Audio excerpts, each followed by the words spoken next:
So life for me, from the start, was was like everybody else. You know, you have your share of problems growing up. You have your hard times, your obstacles. Overall, I had a sense of feeling that I didn't really fit in, kind of a feeling of rejection.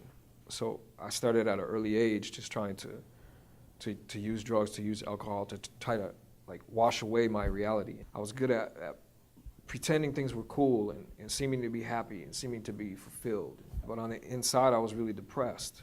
When it came down to it, when it was just me alone in a room, I wasn't a happy guy. So I just tried to stay high. I felt like I was a bad guy. The very thing that I was using to get away from problems then became the problem. And on top of that, I feel hopeless in that I don't have a way out because I'm a bad guy and I'm stuck. I was an addict to anything that would get me away. Even my friends who were there with me and doing things with me started saying, "Man, you don't look so good. Are you okay?" I wasn't eating right. I wasn't sleeping right. And I just was feeling hopeless. So I was just using a lot. That ended one night with me overdosing. My heart started skipping, and I actually felt it stop. And I started freaking out. I've never been so scared in my life. I realized I was trying to catch my breath and I couldn't breathe. And I stepped out the door of the house I was in, and I made it to the porch, just to the steps on the stoop outside, and I just blacked out and fell out. The first thing I know that I felt was, I would say, my conscience. It was me saying, "Look, Dan, you did it. Like, you finally did it. Now you OD'd and died." But after that, I felt this intense evil feeling, evil presence, like you're in a dark basement and you feel like somebody's there watching you. It was like that, but super intense. I felt like the devil was there. I just died and he's there, and that's where I'm at, and that's my destiny now. That's where I go, This lasted for what seemed like a couple minutes.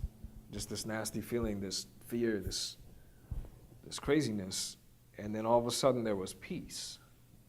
God just saved my life, and I can't explain it any other way, but I knew in my heart that was Jesus Christ, that was there. That was the feeling of peace. That was the thing that changed when this happened.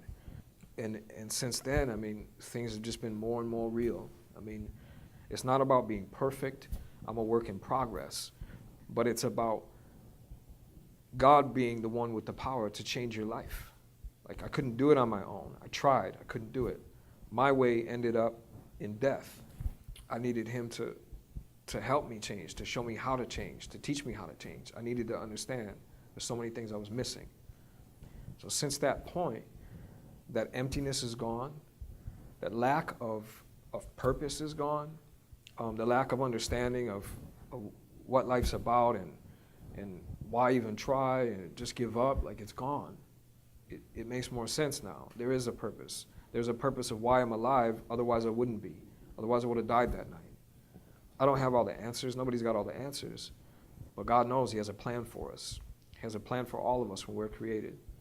And now it's a matter of just spending time with him, just trying to get to know him more, through reading his word, through prayer, through being around his people, and just gaining understanding of what it's all about and trying to walk it out and live it out, understand it, and get to what I was created for the reason I am here, the reason I am alive, the reason I've been spared, the reason I'm saved. My name is Dan. I used to be an empty, depressed addict, and Jesus Christ changed my life.